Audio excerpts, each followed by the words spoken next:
it's lovely to have a woman who has worked tirelessly in her field for many, many, many years, who's an expert in her field, and who I know I'm going to learn so much from. And what Sue Sims has done, I think, with social housing, Sue, and I'm not trying to sort of, butter you up too much tonight, but I do think it's true to say that you are the queen of HMO social housing. I think you have really given it a different perspective. I think for many people, they thought it was grungy, horrible, not going to get very good returns. And your work through your business and through your own investing and through the management of your HMOs has really, I think, changed people's perspective on what they can offer in terms of social housing and HMOs. So I'm really, really pleased that you could be here tonight. And you are a very busy lady and you're very much in demand and you've got lots and lots of plates that you're spinning. So I really do feel very honoured that you've got the time and you've made the space to be here this evening. So thank you, Sue Sims, for being here tonight. Oh, it's my pleasure. Now, Sue, yeah, hello everybody. Great to have you. Thank you so much, everybody, saying hello in the chat panel. It's lovely to see you. A few names that I recognise there. That's wonderful. Thank you so much for being here. Do feel free, everybody, to put your questions in the chat panel, and I will ask Sue. The rough sort of structure of this evening, we haven't really talked about a structure, but I'm pretty sure it's going to be a very good flowing conversation. What I'd like to do really, Sue, is kind of take you a little bit backwards, first of all, before we move forward, just to understand, how did you get started in property? Where did you first get going on your property journey? So I think, and I'm always really, really fortunate that mum and dad were involved in property in quite a small way. Dad, I think, was really, really forward thinking because he was a student landlord back in the 70s and 80s before there were buy-to-let mortgages, before there were interest-only mortgages. And Dad had sort of like probably 3 or 4 student HMOs. At the time, obviously, I was a child. I didn't know anything at all about HMOs, but what really I love now is I'll go home and I'll talk to Dad about HMO officers, and it reminds me of the stories that Dad used to tell me all those years ago. It's like 50 years on, nothing has changed. And I can remember like one of the stories that he told me, he'd got an HMO officer that came in and said, you need to do X, Y, Z, did the work. Different HMO officer came back the following month to sign it off, and he went, no, you shouldn't have done that, you shouldn't have done that. And in the end, Dad said, right, okay, I'm not going to do any more work until you can agree between yourselves what you actually want me to do. And I thought, you know what, why does that sound so familiar? Yes, nothing's changed. No, absolutely not. But anyway, so when I was 21, Dad sort of, I think, decided it was about time that I should invest in property. Went and found a shop and then just basically said, Sue, I think this would be really good for you to go and buy. So it was a shop with a flat above it. I went to see Dad's bank manager. He said, yep, that's fine. If your dad will be your guarantor, we'll give you the money. I was like, well, if I'm going to do this, I want to do it under my own steam. So I made an appointment to see Mr. Finn at Midland Bank, that I think is now part of HSBC. I'll never forget Mr. Finn. So at 21, I'd had to put together a business plan. I had to put together some proposal. And I was like, flipping heck, I've never had to do this.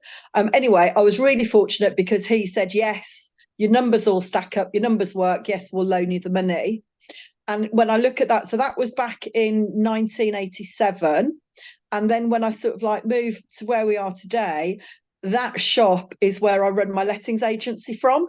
Wow. So it's sort of like property goes full circle. Yes. That was something that I would never have thought about at the time. So that was how I got started in property. Amazing. And as I said, I just think I'm really fortunate that was sort of like my background really and what I grew up with. So that's a really interesting story, because obviously you were investing before buy-to-let mortgages had been even created, and I started just before buy-to-let mortgages created. So my first property purchase was in 1996, and like you, I had to go to the bank. Mine was the TSB, and I had to write a business plan like you did. So that's really, really, really funny. And I remember going and meeting the business manager, and it was for one HMO. It's a student HMO. And I don't think even HMO was really a term back then. I think it was shared houses, and that's how we used to talk about them, wasn't it? Or shared living or student house, something like that. That's right. Yeah, And I remember putting together this business plan. It was only about 4 pages long, and I thought, oh, is it going to be long enough? But I thought, I can't, there's nothing more I can say. It's one property. And yeah, but it was yeah, such a big deal at the time. And then when they said, yes, we'll lend you the money, I was like, oh, yeah. that's it. Big time, And, I've made it. and I wish that we could still do that. I wish that we could still go and sit and talk to a bank manager about your finances, because at the minute I just feel that it's the computer says yes or the computer says no. Yes. Yes, quite. And it's going to be interesting to see. In fact, Andy and I were talking about this today about AI. Will AI improve conveyancing? Will it speed up conveyancing? Will it speed up the decision making? Because it will be able to take on board a lot more nuances that at the moment is very much computer says yes or computer says no. But actually, in the future, will it be possible for the computer to gather a lot more information about an individual and then make a decision as if it was a human being? Who Who knows? Who knows? knows? That's for the future to see, isn't it? So, okay, so that's how you got started. Brilliant, brilliant, good start. You got a good background, got a good sort of head for it, got some practical skills there, got your parents behind you. Fantastic start. Then let's fast forward to when you started to build your HMO portfolio and started to get into social housing. So I didn't do anything after I bought that first shop, didn't do anything for about 16 years. Then I started buying with business partner. So all of my properties are JVs, which I didn't even know until I started going to network meetings that a JV existed. But because the people I was invested with was my sister and my best friend, and an ex-partner, it didn't really seem like a JV, but effectively it is. So for 16 years, didn't do anything. Then I started buying just normal, straightforward buy-to-lets, because again, I didn't really know that there was anything different. And then it's about 8, 9 years ago that I started to go to network meetings. And I think the first one that I went to was a PIN meeting. And that was then when I started to hear about different ways of purchasing property, different things that you could do with property, and started talking about HMOs. And it was after that then that I probably bought my first HMO. And at sort of about the same sort of time, I was working in a lettings agency, and I had somebody approach me from a social housing provider because they'd seen a property that we'd got advertised on Rightmove, which was a student HMO, but the landlord had missed the academic year. So it was a 5-bed, 2-bathroom HMO. And they came to me to say, would you please go and talk to the landlord to see whether or not he would be interested in leasing it to us? We'll do it on something like as close to a fully repairing lease as you can get on a residential property. And that was how I started. So it was almost like one of those things. I didn't plan it. I didn't do anything. That particular company then took about 3 properties from us. And I started to think, oh, actually, I quite like this. And it was also getting towards the same time as like Section 24 was being spoken about and being brought in. So I needed to find ways that my own portfolio, because I'd always bought everything in my own name, that my portfolio could work harder for me. And so I was thinking, right, okay, let's try this. And so I leased some of my properties to the same company. That was all working. And it was at that point then that I then started to talk on a much wider basis to the landlords we were working with at Genie Homes, to putting stuff out on social media. And that's literally how I got into social housing. Amazing, amazing. Well, I honestly, there's so many similarities in your story and mine. I won't go into it, but honestly, every time you say, "Well, I did this," I'm thinking that's what I did, and this happened to me, and that happened to me too. So, although I haven't got to social housing, you're okay. I've sort of stuck with professional. Although I did start with student. Funnily enough, my first HMO was a student house.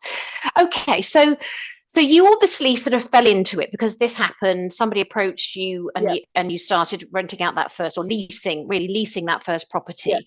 And what were your thoughts about it at the time? Did you, because this would have been, so you said this is what sort of 2014, 15 time, would you say, or a Yeah. bit later than Yeah. that? Yeah. No, it would have been 2014, 2015. Yeah, that's absolutely the right time. Yeah. And I mean, I remember at that time in HMOs, lots of people were kind of starting to get more interested in HMOs. And I felt there was a lot more diversification in the HMO world because you were starting to get people who were doing really high end, beautiful HMOs. Then you've got other people who are doing sort of good standard professional HMOs, but not really bijou and not really what you call co-living, which is sort of what Yeah. emerged out of the high end. You've still got some really basic HMOs, a little bit sardines in tins type of HMOs. And then you're starting to also see professional HMOs changing, and maybe the sort of beginning of purpose-built student accommodation, which was then challenging the student HMO market, and certainly in some towns. And then you've got the what people had called LHA HMOs, local housing Yeah. allowance, but now we, sort of rebanded it really, or rebranded it as social housing. So when you started to work with those people who are leasing properties from you, what concerns did you have? What did what were your thoughts about it at the time? Did you have any fears? Did you feel there were any risks in it, or did you sort of just throw yourself into it? No, because I think the guy who approached me was very plausible. Plausible's the wrong word, but I met with him. He'd got great story. It was a well-established company, although they're just Birmingham based. And so everything that he was saying to me, he had a plan of how they wanted to support the people that are living in the properties. So they would be people who were coming to you in the first instance that were homeless. But then he talked to him about the fact, right, this is the plan of how we want to help these people over the next 3 years, which was to take them from being homeless to get into independent living. So it was the fact, I think what appealed to me was the fact that it wasn't just they were going to take homeless people and put them in a property and leave them. They were putting them into a property and giving them support so that then they could at some stage come back into more independent living. Yeah. And of course, there were always going to be some people that would get stuck in different levels along that path, because there are Yeah. some people that are never, ever going to get to that situation. Yeah. Yeah. And I think, So, sorry, carry on. so from my perspective, with regard to that, then, because that was very structured, it gave me a very different feeling about the organisation. And that then is what I took when I started dealing with more companies, not necessarily as a blueprint, but it gave me an outline with some of like the due diligence that we need to do around the companies that we want to work with. So it was that, I think, that they had obviously thought what they wanted to do to help the people that they were going to be housing. Yeah. So you could see that it wasn't just going to be like a DOS house, Yeah. to put it in layman's terms. It was a property that was going to be used to help these people do some lifelong learning, perhaps a bit of Yeah. rehabilitation, teach them some life skills, help them to live independently. And whether or not they achieve that end, only time will tell. But they were on that process. And Yes. So with those companies, were they registered providers with the local authority? So the first company that I dealt with, I didn't know, even because I didn't know anything at all. That company is direct to Birmingham City Council.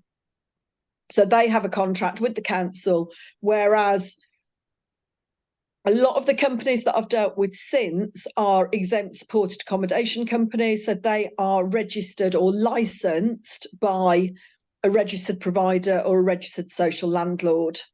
So it's effectively that you've got like the platforms, you've got the council, then you've got the RPs, and then you've got all of the smaller companies that are licensed by the RPs. And then, aside of that, we've then got the companies like the CQC care providers. We've got the 16 to 18-year-old care provision. You've got sort of like the children's homes. There's so many other sort of like avenues, as well as exempt supported accommodation. And I think that's really important. I think you've actually described that really well, Sue, because I think this is where people get a bit lost. If you have been, let's say you've had a career or a job, and you decide to start investing in property, and you start to think, right, I'll invest in HMOs, and you come across social housing. It can feel like you've kind of entered this maze, and there's all this terminology, and you don't really understand what it all means, and you don't understand who you should be speaking to, and you don't know what you don't know. Yeah. And that's where lots and lots and lots of people come unstuck, because agents have got involved that don't really know what they're doing, so they're not necessarily working properly for the landlords, because I've seen it happen where I've had providers come to me and say, right, okay, give me your lease that you're already using, and they'll give me an AST, and it's like, but that's not right. You've got agents that are not talking to landlords and saying to them, what are the terms of your mortgage? Is your mortgage going to allow you to do this? And I think there is so much more to it than finding a company that you actually think, yeah, this is a really great company, I want to work with them, I've got a property that would work, let's just go ahead with it. There's so many steps in between that I think get missed out so many times. And that's when I quite often end up with a telephone call from somebody, and it quite often happens that they're people who will have spoken to me 6 or 12 months previously, don't want to use our services because they don't want to pay fees, they don't think there's a necessity to. Then they're coming to me to go, Sue, we've got a real problem, can you help us? It's like, well, yeah, we can. You should have spoken to me 12 months ago, but yes, I'll try and help you now. Yes, quite. They're taking some shortcuts, which in this field are just going to cost them more money in the long run. Potentially, because again, it really concerns me when I see lots of stuff where people are saying, yeah, lease your house to a social housing provider. You don't have to do anything. You don't have to worry about maintenance. You don't have to do inspections. Your rent will just come in. And then at the end of 5 years of the lease, we'll give you your keys back. And then you get these horrific stories where people go, yeah, I let my house out to somebody for social housing and it got trashed. Well, yes, I'm sorry, but it will do. If you do not take that care to go and visit your property every 3 to 6 months, how do you know, even though it's in the terms of your lease that they should be maintaining it, that they are doing that maintenance? Yes.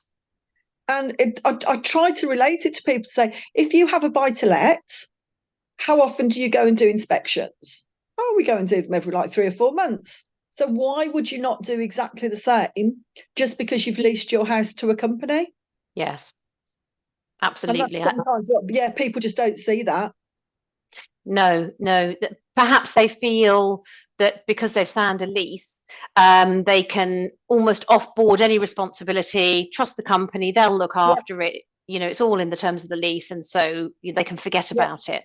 But I think that it's something that sometimes I'll say is that when people say, I want a hands-free investment, I will say, well, you can't really have a hands-free investment. It might be a hands-off investment. You might have leveraged a lot of it, but you've got to get someone who's going to do the inspections. You have to have somebody who does the compliance checks. You have to have somebody who's making sure that the property is being maintained, because it's an expensive asset to deteriorate. And actually, you're better to put some of your profits back into maintaining it and keeping it to that standard, so that you don't then have a massive bill, like you say, at the end of the 5-year lease agreement. And that's exactly why we want to go and do those regular inspections, because then we generally will find issues while there's smaller issues. And you talk about compliance, it is in the lease that the company is responsible for all of the compliance certificates, and that they must renew them annually when they're due for renewal. We ask them to send us copies to make sure that they are actually renewing all of their certificates that they should be. So you've got a very good due diligence system there, Sue, haven't you? We have to, because at Genie Homes, we're managing professional HMOs with people that are working. So all of our systems are already in place for all of those HMOs. So this is just sort of the social housing element of what we manage, is just an extra point in terms of it goes into exactly the same system. We get exactly the same notifications coming up. Gas certificate is due in 2 months. So we'll be on the phone to the provider to say, have you got it booked in? When can we have a copy of your gas cert? When can we have your fire detection certificates? When can we have your emergency lighting certificates? So all of that is really important. But sometimes I think that's where landlords, when we say to them, yeah, you've got a lease, you don't have to pay any bills, you don't have to do any maintenance, it's hands off for the next 5 years. And they say, so why have I got to pay you a management fee? Well, actually, you're paying us a management fee so we can look after your assets and keep you out of prison. Yeah, more importantly. Exactly. Okay, so with you earlier on, you sort of painted this picture of really the complexity of social housing, the different layers, the different organisations that might be involved. There are clearly more because this is all government funded. There's going to be even further regulation that sort of surrounds this in terms of who can be a social housing provider. So let's imagine we've got somebody who's perhaps got an HMO already or is thinking about investing in HMOs and is interested in looking at social housing as an option. What advice would you give to them? I would say to them to find the provider that you want to work with first. And then when you know what they want, go and shop for them. Because if you try to do it the other way around, and it does work, but it's just a lot more difficult. If you have converted your property and you've done this fantastic conversion into an HMO, and then you think, actually, I'd like to get a social housing lease, then you are sort of like trying to find somebody specific that wants to take your property. Whereas doing it the other way around, it's a lot easier. If that makes sense. Interesting. Yes, it does. It does. So, in other words, rather than trying to fit your property into what they might want or fit them into your property, you actually do it the other way around. You go to them and say, listen, I'd like to work with you. What kind of property are you looking for? Let's see if I can help you in buying something which is then ticking your boxes as well. Yeah. So it's very much, and this isn't an overnight fix. So when I did a training course on this way before lockdown, I can't believe I'm talking now about 4 years ago, one of the guys who did the course, I caught up with him about 8 months later, said, how are you getting on? And he was like mega systemized.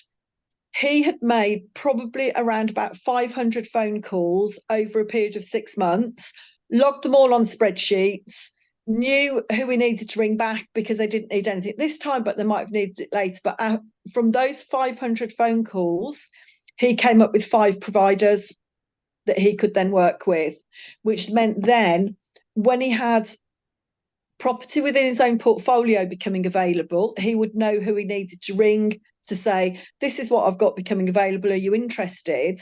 And likewise, when he was going out to buy property, he knew who was likely to want to take it from him. Great. So it's not, and I have to laugh when I'll have people ring me to say, Sue, I'm trying to find a housing provider. I'm really struggling. I'm like, yeah, okay, how many phone calls have you made? 10. Well, get back on the phone then. It's quite simple. You just haven't put the legwork in. So there aren't really any shortcuts. Why is it that that's so hard? Because I mean, I can relate to that. I've got a couple of contacts now because our company Best Nest, which is our letting agency, and it manages all our owned property and also external properties like Genie Homes does. We've got a couple of connections with local social housing providers, and we do keep an eye out. If something comes free that fits their criteria, we will contact them. But that has taken years to develop that kind of relationship. It's not overnight, like you say. Why is it that social housing providers are, I suppose, why is it a challenge to find the right provider to take your property or to work with? I think because to a degree they're quite hidden. They're not the easiest to try and find. And then when you do find them, some will lease properties from external companies, some don't do it at all. So then it's finding those organisations that you can then work with. Yes, so some of them have their own stock of properties, don't they? Yep. And Yep. or they might have got some arrangement with another housing provider, and it's that Yep. housing provider that will give them stock, so they're sort of mutually benefiting from each other's Yes. assets, I suppose. Yeah. Okay. So I think the first tip is obviously put the work in. Don't expect this to be an overnight success. It's going to take you a few months to really find those providers that are right for you and that you're right for them. Yep. That's the first step, isn't it? Now, what I'd also like to know is the numbers. What can you expect in terms of returns and in terms of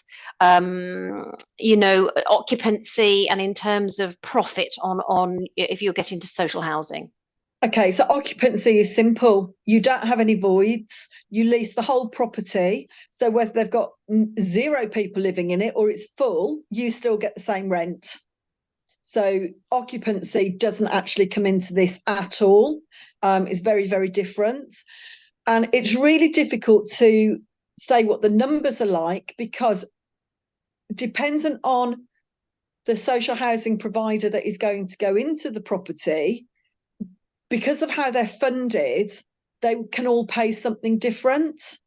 So, for example, if I'm working with Serco only ever pay LHA rates. But if you look at a property that would be in the private rental market as a 3-bed buy-to-let, if you convert that into a 4-bed HMO, dependent on the area, you might find that rent that you're going to get from having 4 chunks of housing benefit will be more than the market rent for that property as a family home. Right. Does that Yes. make sense? It does. So in my area now, a 3-bed, well, actually, I would say, so I invest in Crewe and Stoke-on-Trent, and I would say that in Stoke at the moment, a 3-bed would probably rent for anywhere between 900 upwards. Okay. In Crewe, it's probably 850 upwards, I would say. Very similar rents, actually, but Crewe's just slightly lower than Stoke. So what you're saying though is if in that 3-bed, let's say we had 2 reception rooms downstairs and a kitchen and then 3 bedrooms Yeah. upstairs and a bathroom, typical layout, Yeah. you could use one of the bedrooms at the front, one of the reception rooms rather at the front Yeah. downstairs as an extra bedroom. So you're using it, so you make it into a 4-bed Yeah. HMO, doesn't need a license, presumably. No, won't need a license, only needs to have 1 bathroom because you've only got 4 people in there. So then if the LHA rate, for example, is, I don't know how much it would be in Stoke and Crewe, but for example, just to keep round figures, it was like £65 a week. Mm-hmm. The rent that you would then get for that property would be £11.25. Yeah. And of course, you would then, so let's say somebody like Genie Homes is in the middle, of course, we pay your management fee, but there's, Yeah. apart from my mortgage, I've got no bills to pay on that property, have No. I? No. So it's like it's a mini HMO, but it's rented at higher rates than if it had been a family home. Yeah. Yeah. So the way that I always think about it is I always sort of like say that it's a hybrid, because it is an HMO, because you're going to have 4 or 5 individual people living in the property, but you get paid as if it was a buy-to-let. Ah, that's a great way of putting it. Love it. So you get paid as if it's a buy to let, but it's actually you've got the income of an HMO. So you have to make, well, when I talk about you have to make it HMO compliant. So it needs to meet all the HMO standards, as opposed to you getting paid as an HMO. You're actually being paid as if it was a buy-to-let. Yes. But the difficulty that we've got in Birmingham now, when I started doing this, and even when I look back about 4 years, a 3-bedroom family home would have rented for about £700. Yeah. So for me to convert that 3-bed family home into a 4-bed HMO, which I would then get £11.25 a month for, meant the additional money that I spent on the conversion would probably get paid back in about 18 months. And I'd still have 2.5 years of the lease to take that additional profit. So it made it a much more profitable situation. In Birmingham now, that same 3-bedroom house as a family home would probably rent out for between 12 and 1300. without me doing any of the conversion to it into an HMO. So I've got lots of providers ringing me at the minute going, have you got any stock? I'm going, no, because it's not worth the landlord's doing the conversion to hand it to you as an HMO. It's better for them to leave it as a family home. So when I look and do comparables now for figures, because the leases are for 4 years, I will run the numbers over 4 years. Yes. So although the rent might be higher if I leave it as a family home, over 4 years, I'm probably going to have voids. I'm going to have reletting fees. I'm going to have decorating that I probably need to do. There'll be maintenance that I need to do. So then when you do the comparison of the two, it can still work to do the conversion to the HMO. Yes, absolutely. Yes, because you're looking at the whole, if you like, life cycle, aren't you? You're saying, okay, what would this property cost me over the period of 4 years in two comparative situations? One is an HMO, social housing. One is a single buy-to-let with a family. Yeah.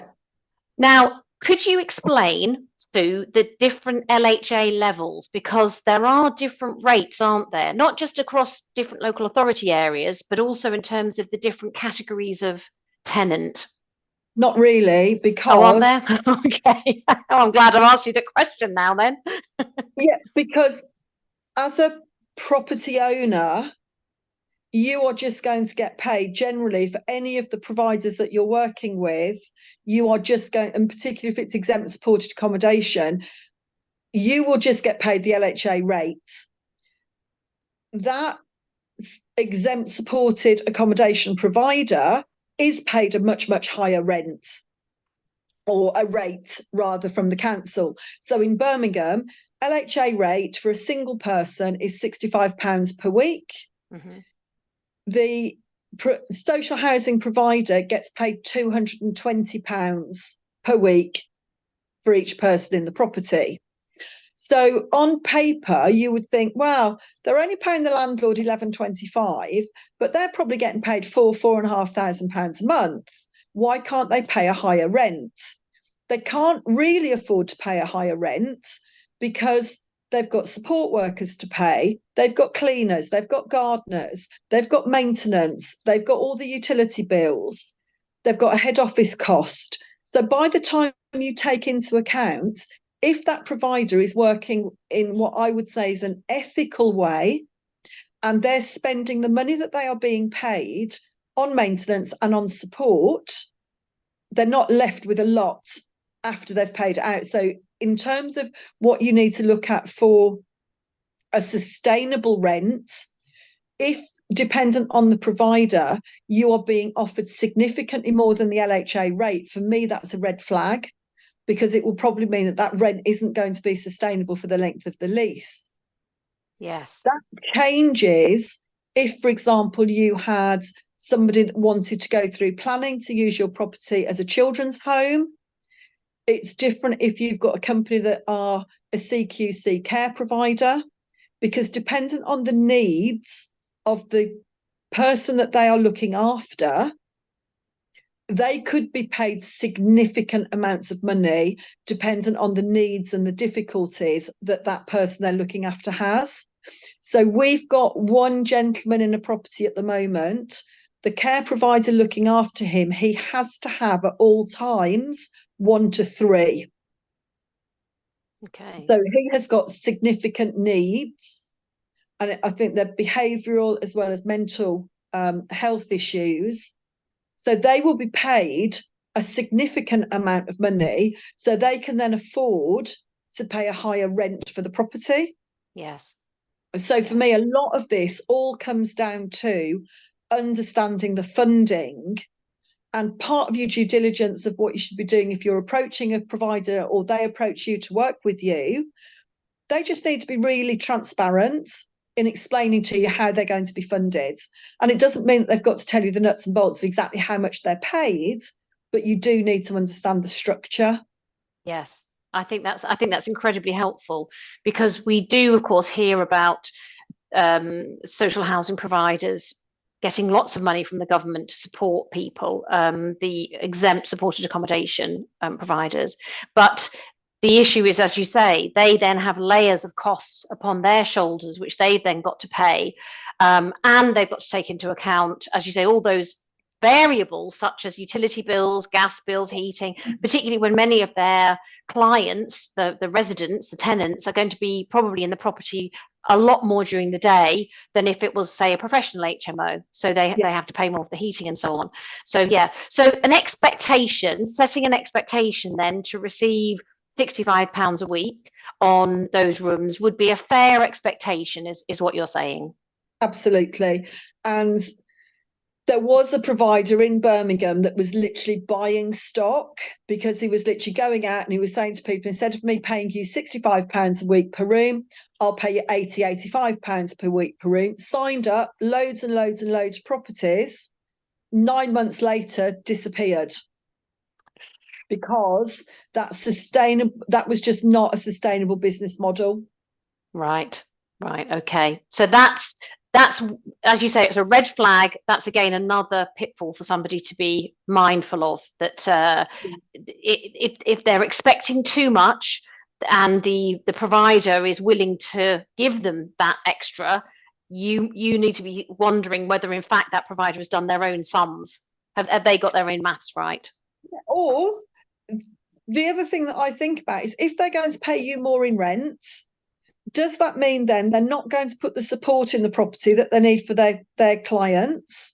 Or are they not going to do maintenance? Because that extra money they're paying in rent has got to come from another budget. And whichever one of those budgets it come from, it could mean that potentially your property is going to become more damaged than if you're working with an organisation who put the support workers in place, that are working with their tenants and are doing the maintenance on the property. That's a really good point, Sue. Now, I want to go to the chat panel, because Shaheen has made a couple of very interesting comments, and I think it's really, in fact, there's lots of questions coming through. I'm so fascinated by what you're saying. So, in fact, I'm going to start. Sorry, Shaheen, I'm actually going to start with Jodie. So she's saying, where does she find the best I think HPs, housing providers in her area? Right, you just need to make Google your best friend. Think about as many different keywords as you can that would relate to social housing. Google them, make a list of all the companies in your area that come up. Think outside the box. So think about other keywords that might bring those companies up, and then literally just get on the phone. Brilliant. And you just literally phone them and introduce yourself, explain what you're looking for, explain what you'd like to do or how you'd like to help them, see if you tick their boxes and if they are the kind of company you'd like to work with, add them to the spreadsheet and follow up and develop that relationship. 100%. One of the first questions that you probably want to ask is to find out, do they work with individual landlords to lease properties? Yeah. Because you can go all round the Rekin asking lots and lots of other questions, finding out about how they work, but actually if they don't work with individual landlords to take property, you can save yourself some time. Yes. That would be me. I'd have a lovely chat and then they'd say, oh, by the way, we don't work with individuals. Oh, right, thanks, I'm wasting my time. But it's my fault for not asking the right question. Okay, that's brilliant, Sue, thank you. Second question from Jodie, do they have to be HMOs? Won't they take houses or flats? It depends. Every provider that you talk to will want something slightly different. So I'm working with an organisation at the moment that are taking 1 and 2 bedroom properties from me, and that is all that they want at the moment. Whereas I've got other providers, all the Birmingham providers, they 100% want HMOs. So it just comes down to what I said with like the guy who came on my training course, made those 500 phone calls, and then has got 5 providers that want slightly different things. Yeah, so it's finding the right provider for you and what you can offer them and what you could potentially offer them if you can find a pipeline that fits their needs, then you both it's a mutually beneficial relationship, isn't it? It's symbiotic there. Yes. Okay, question from Shaheen now. So she's talking really about the structure. So does the landlord need to have a structure such as an SPV, a limited company, to hold houses in for assisted living or social housing?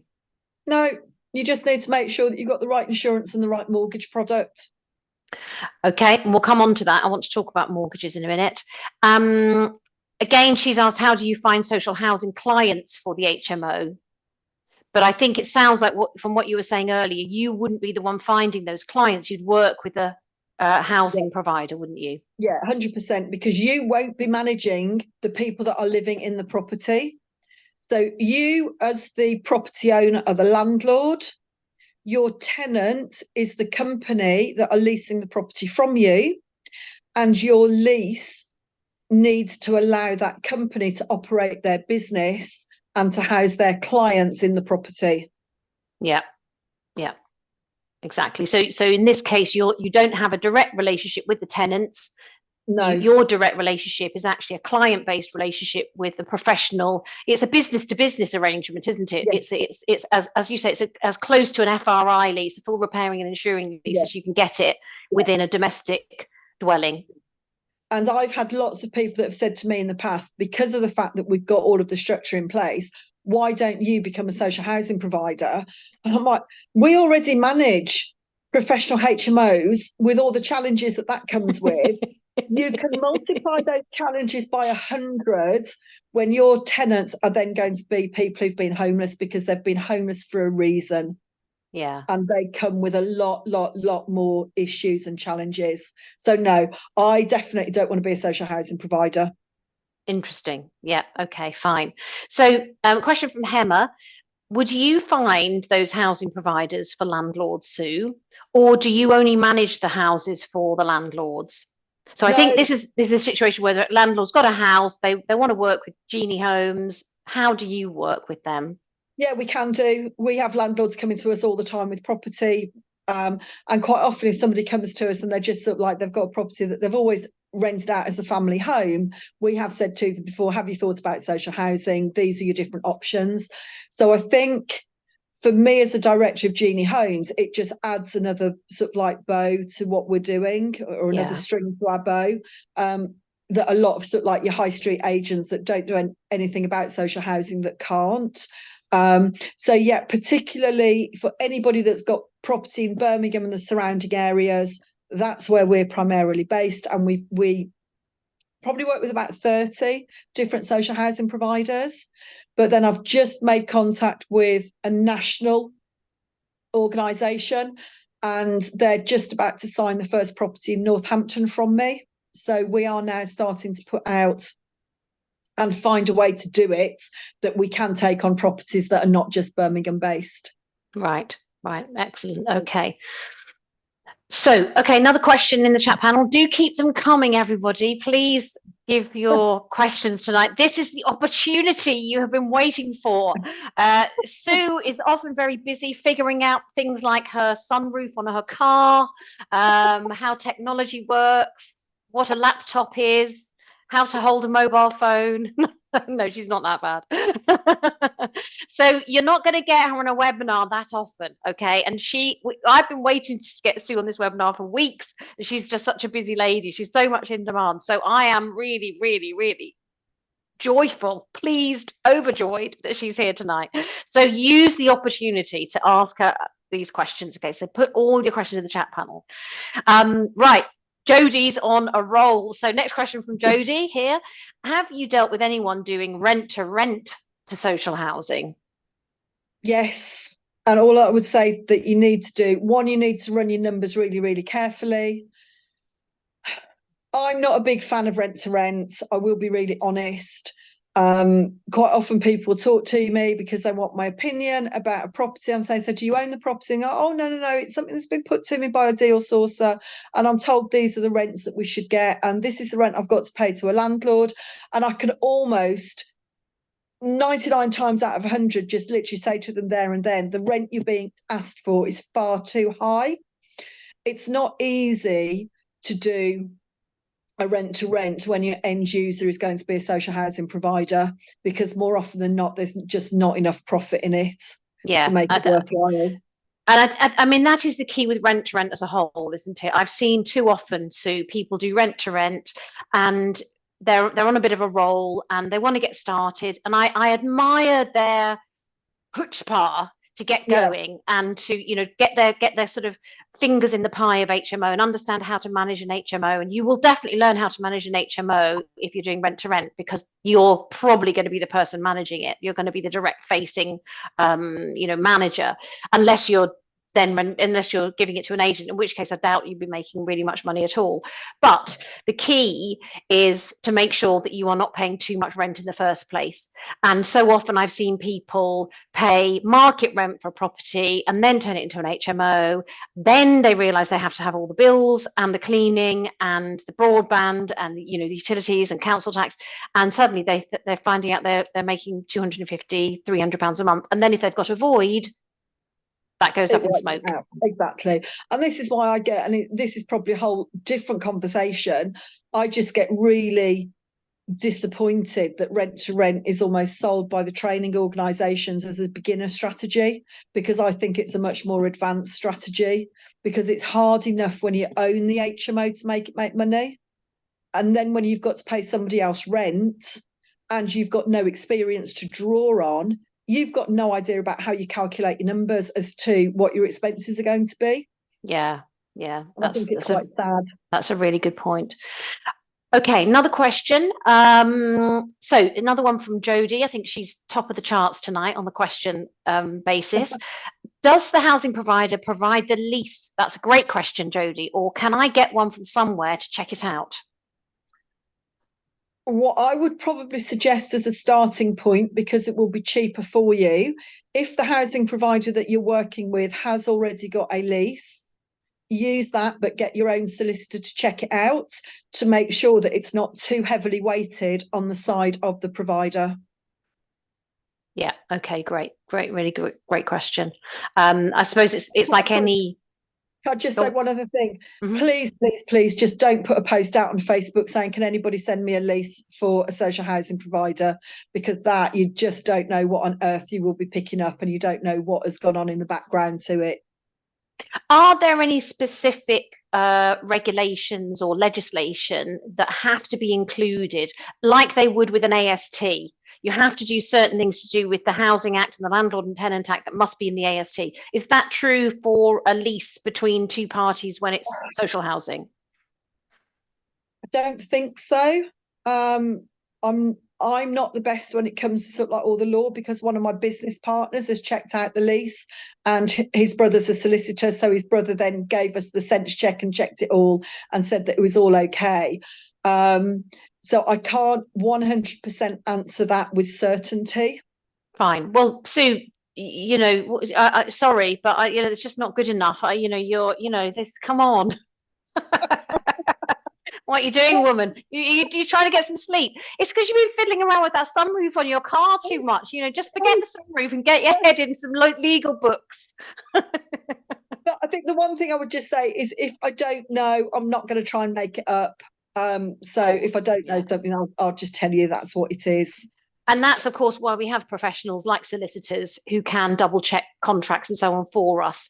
And, once you've got a good contract in place, if you can develop that relationship with the social housing provider, you only need to get it checked once. If you're going to reuse that same contract over and over again, it doesn't have to be, checked every single time you set up the new property. Yeah.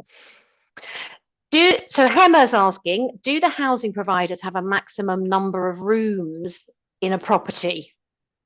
No, again, it just depends on the individual provider with what they want. So there are some organisations that have got sort of like big blocks. And then you've got the providers that will probably say that what suits them best is 4 or 5 rooms. So most of the providers that I'm working with are taking properties that are probably between 4 and 6 rooms, because they've said that way they get less arguments with people living in the property. The more people you've got living in the property, exactly the same as any other HMO, the more flashpoints that you're going to potentially get. Yeah. Yeah, yeah. Okay. So again, I think it goes back to what does the housing provider want? What suits Yeah, their model? What suits yeah, what they're looking for? Yeah. yeah, Okay. 100%. What's the rent per annum that you could get for a 5 bed HMO for social housing? And what aspects of that would the landlord have to pay for? So I think what the question is what would be the outgoings for the land that the landlord would have to pay? So if they come to us, the only outgoings for the landlord will obviously be their mortgage, their insurance, and management fees once it's all set up and handed over. And would you generally say to people, assume £65 a week per room It income? depends. It depends on the property. It depends on the area.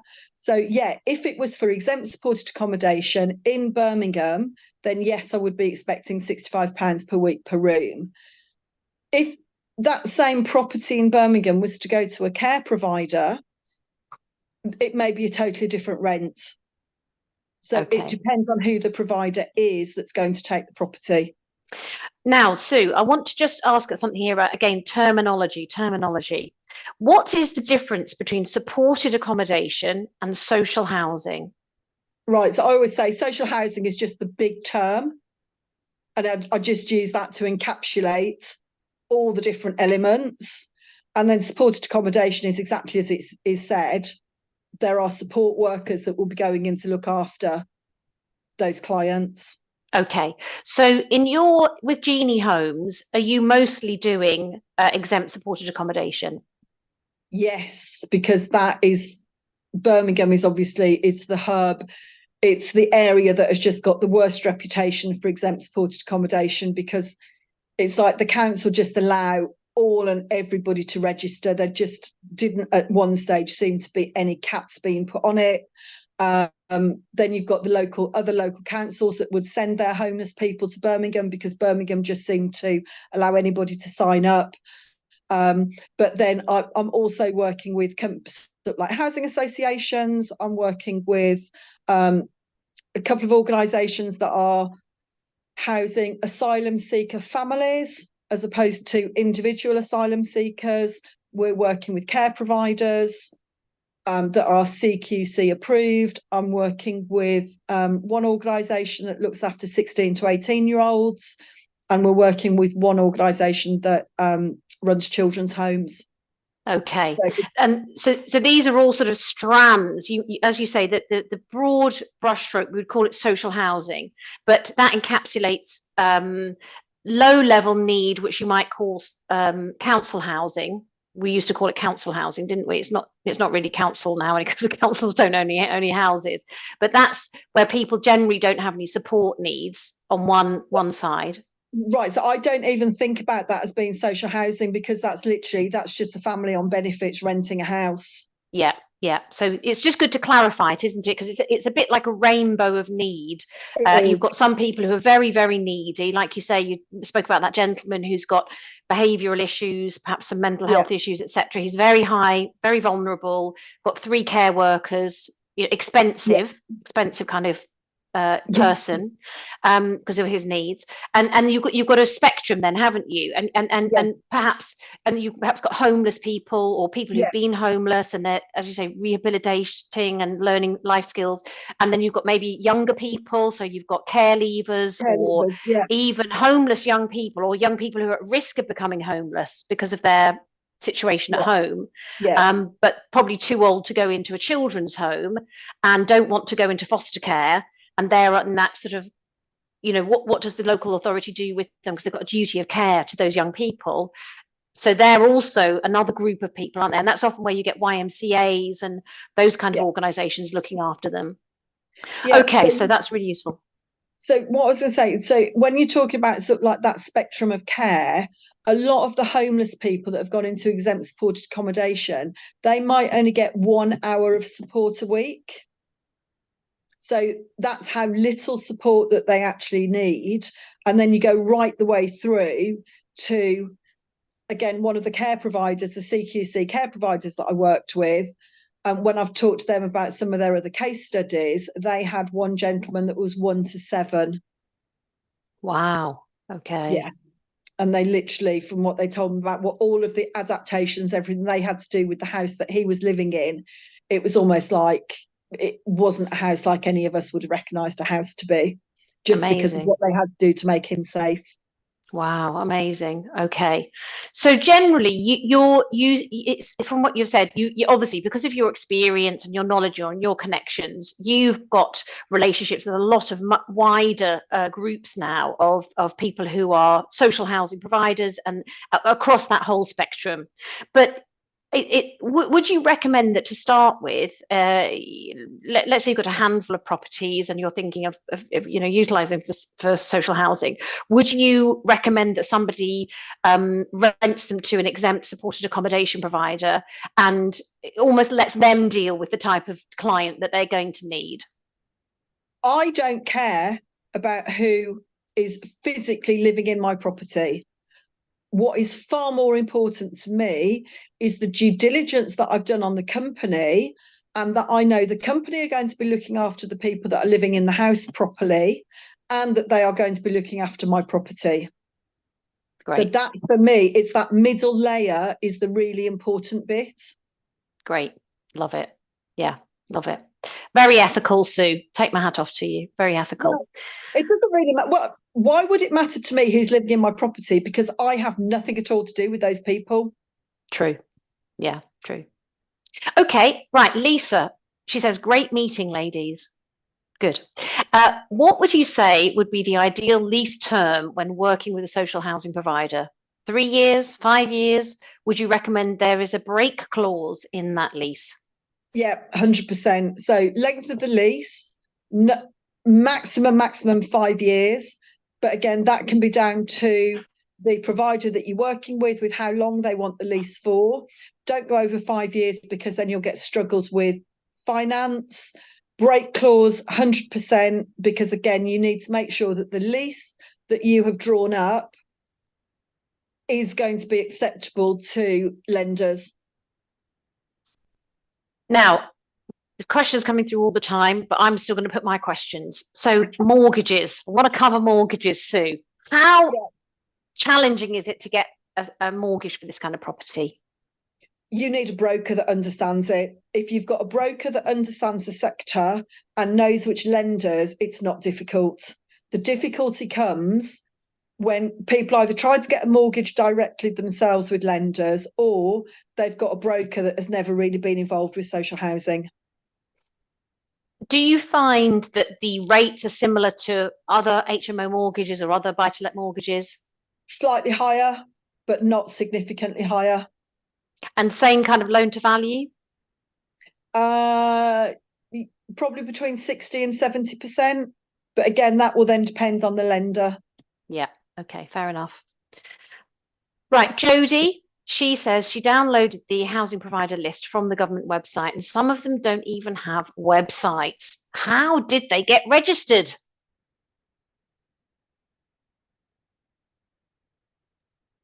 Right, sorry about that. That's Somebody was right. just Somebody's trying to book you in already. You see, this is what I mean, guys. This Sue Sims, she'll be off in a minute. If we don't keep hold of her, she's going to be off doing another deal tonight.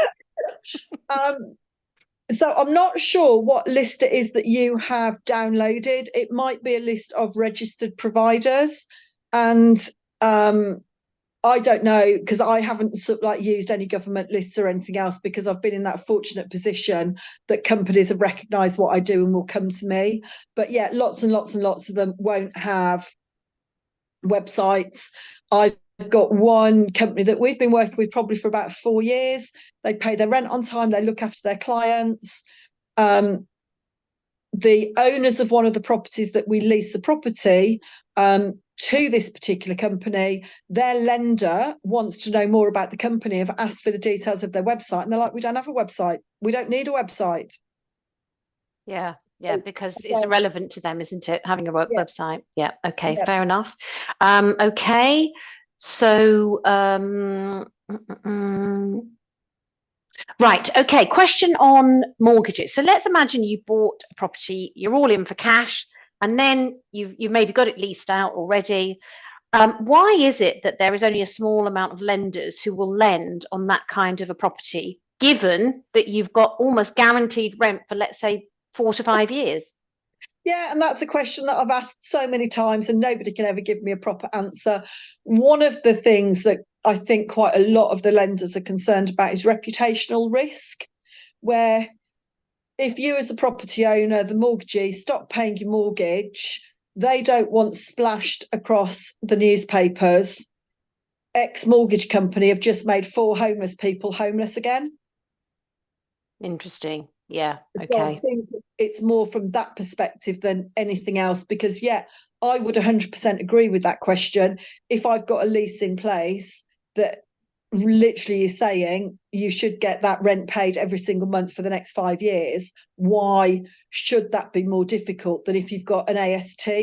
And an AST with somebody who could be made redundant, might lose their job, might be furloughed, and then how are you going to pay your mortgage? Yeah. Yeah. Really, really good point. Yeah. Fantastic. Okay. Question here from Sarah. Lovely to have you on tonight, Sarah.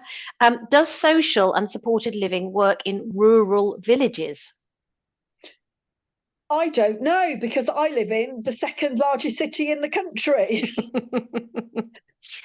But again, I would think that it's just a case of you just go and need to start making phone calls to find out. Given that it's very reliant on the housing provider and in terms of what they're looking for, I can't imagine why it wouldn't work, because unlike a professional HMO where you're reliant on tenants who are working to be able to provide accommodation for those people. So, you're always thinking about location when you've got a professional HMO. Is it near the train station? Is it near a bus stop? Are there routes into the city centre, for example, so they can work? With supported living, where you've got people who may never be in employment for one reason or another, um, rural living could be actually very pleasant for them. It could be delightful, couldn't it? Yeah, and actually, that has reminded me. We did have one CQC care provider who came to us to say, could we find them a rural property that didn't have neighbours because of the issues that the person had that they needed to house, and that person couldn't be in a property that had neighbours. So yes, it can do. But Yeah, again, it just comes back to this whole thing of knowing the care provider and knowing what it is that they want. So I've got a care provider that we work with, and they said to me, because of where they've got their support workers, they now only want to look at two postcode areas in Birmingham, because that's where they can get their support workers to really easily. So it makes sense for them to just get any new properties in those two postcode areas. interesting. Yeah, yeah, of course, because they're trying to piece together this bigger jigsaw puzzle, which is not just the property. Yeah. They've also got to think about the care, they've got to think about their maintenance, they've got to think about all those other aspects that go into putting together that care package for those clients. Yeah. Okay, David is asking, he's tearing his hair out, Sue, and wondering, you're his only hope, you're his last hope here. So stand by. He's saying he can't find a lender when he's got properties on a 7, 10, or 12-year lease. Any advice? You probably need a commercial mortgage, but needs a broker. But I would be, whoever has allowed him or not advised him where he signed a 10 and a 12-year lease.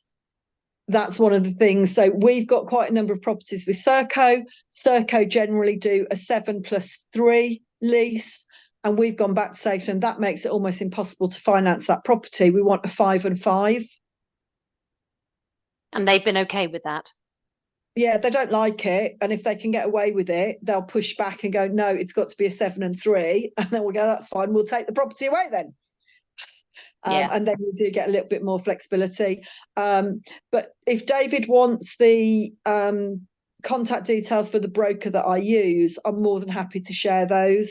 If David wants to drop me a message. Yeah. Find Sue on Facebook. And I'm actually, before we finish tonight, I've also got a really, really good, fantastic event that Sue is going to be running soon. And so don't go until we've told you about that event. It's a free event. If you want to know more, this is your opportunity. This is really like a little bit of a taster session for what's up front, what's coming up. So don't miss that opportunity. So don't leave before we've told you a little bit about that.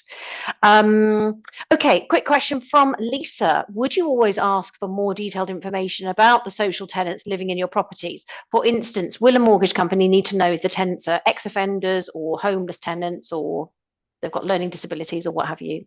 Yeah, yes, sometimes. So it's good to just have an overall picture. So when you find a social housing provider that you want to work with, then you just need to talk to them about who their specific tenant type is that they might be looking after. So then when you do come to get your mortgage, you've got the information that you need for your mortgage broker. Perfect. Okay, great. Shaheen's asking, if it's a 5-year lease, does that then automatically make it a commercial entity or a commercial business? No, it's still a house. It literally is bricks and mortar.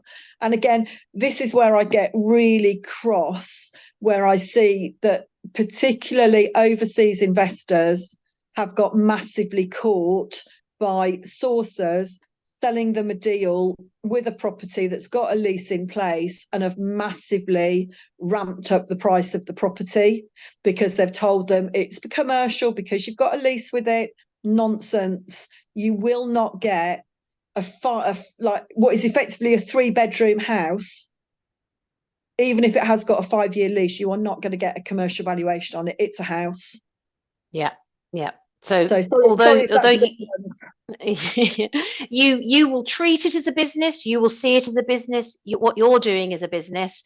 That the housing provider, that's a business, or it could be a charity, but it's got some business element to it. But that doesn't mean to say that the mortgage company will see your arrangement as being sufficient to then get a commercial valuation on the property, because ultimately their collateral is not just the lease, it's the bricks and mortar in that property. And therefore that's why, of course, with the professional HMO, you can get commercial lending on 5 beds. Not so easy nowadays, though, but it's normally when you get 6 beds or 7 beds and higher, where you've had to go through the whole planning permission and you've got all your certificates and license and so on in place. It ticks all their boxes for you to be almost, effectively rubber stamped. This is definitely a commercial operation. You will get a commercial mortgage. Yeah, I mean, on that basis, that I would almost say it's the case of when you look at a house, is it really still a house? And if, for example, you've got a 7-bed all-en-suite HMO, that's not really a house. Yeah. Whereas your 3-bedroom, 2 reception rooms and a bathroom and a kitchen, it's still a house. Yeah. And that's what the mortgage company ultimately are looking at, isn't it? It's the property, not how you're using it. Yeah, 100%. Well, as long as that is to say, as long as you're not using it as a shop or storage, as long as it's actually a residence, that's the key. Right. Okay. So if the property is in a limited company already, then there shouldn't be an issue in letting it to a housing provider. It doesn't matter. You can, as a single person. So I have got properties that I own in my own name. The lease is between me as the property owner and the limited company that is the provider I'm going to lease it to. So the ownership of the property doesn't really matter. Yeah, fantastic. And this is a question I was going to ask, actually. I was going to ask about pitfalls, but Jodie has asked, what would you say are the top 3 things that can go wrong? They can stop paying the rent. You can have the neighbours complaining about antisocial behaviour. You can have fires in your property. But if everything has been set up properly from the outset, none of that stuff should matter. So I've got a couple of properties where there have been fires and the provider has had to do everything to put the house back to how it should be. It's been sort of like internal fire. There hasn't been a huge amount of sort of like structural damage. I think one, there was a fire in the kitchen. Another one, there was a fire in a bedroom. No idea how that started. But anyway, issues with sort of like antisocial behaviour. You need to make sure that when you do your due diligence on the company you're going to work with, that you make sure they've got an out of hours phone number. I always like to have an out of hours phone number for a director of the company, because trouble is not going to kick off Monday to Friday 9 to 5. Trouble is going to kick off at 11 o'clock on a Saturday night. And when that happens, you want to be able to get hold of somebody at the company to come and sort it out. So I'd say that's why it's really important that I've got that out of hours contact number. Yeah. And then, yeah, if they don't pay the rent, then again, it's a case of then that you've got to sort of like go down the normal route of money claim online. And then at the same time, you might want to go through sort of like notice to quit to actually get your property back.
Brilliant advice, Sue. Brilliant advice. Now, if you are interested, there coming up is the big social housing debate, which I believe Sue will be chairing, or she's certainly going to be participating in.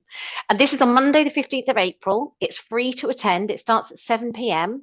All you need to do, and I'll put the link in the chat panel so you can see it, all you need to do is register for that event. So if you're interested in knowing more about social housing and learning more about it, and having a panel who are going to be debating the issues around social housing, how you can be a winner in this as a landlord, as an investor, I'm putting the link right now in the chat panel. So do feel free to click on that link and go to the page. And what I would say, Wendy, is the guys who are online tonight, you have got first opportunity with this, because we literally, when I spoke to the guys at PIP today and said, I'm coming on, I'm doing this presentation for Wendy tonight, and can I put it out? They were like, yeah, if that's what you want to do, you could just do it. So you have got headlines. We've got a scoop tonight, haven't we? This is it. Yeah, it's not going out on social media, because we've got our first free taster event on Monday with Adam Lawrence and Rod Turner. So yeah, you've got a scoop on what we're doing in April. Amazing, amazing. So you saw it here first, people. Tonight we have got the headline, the big social housing debate. You're first to hear about it. Get your tickets now before they all go, and you will learn even more. And it's free, absolutely. What's not to like about that? So, absolutely wonderful. I know it's going to be a great evening. So, Sue, thank you so much for your time this evening. It's been absolutely amazing. I have to say, you've really filled in some of the gaps for me, because I don't do social housing. I have actually, funnily enough, I used to be a chair of my local YMCA. So I know quite a lot about provision in that sector, in the sort of youth sector, which was really interesting for me to learn about. And I've, got some nuggets of information, but I think you've helped me see it from a slightly different perspective, from a landlord perspective tonight, and you've answered some really interesting and important questions for people. So thank you very, very much indeed, and thank you for all that you do for the sector in raising the profile, raising the awareness, and it's been absolutely great to have you on, and look forward to staying in touch with you. Thank you.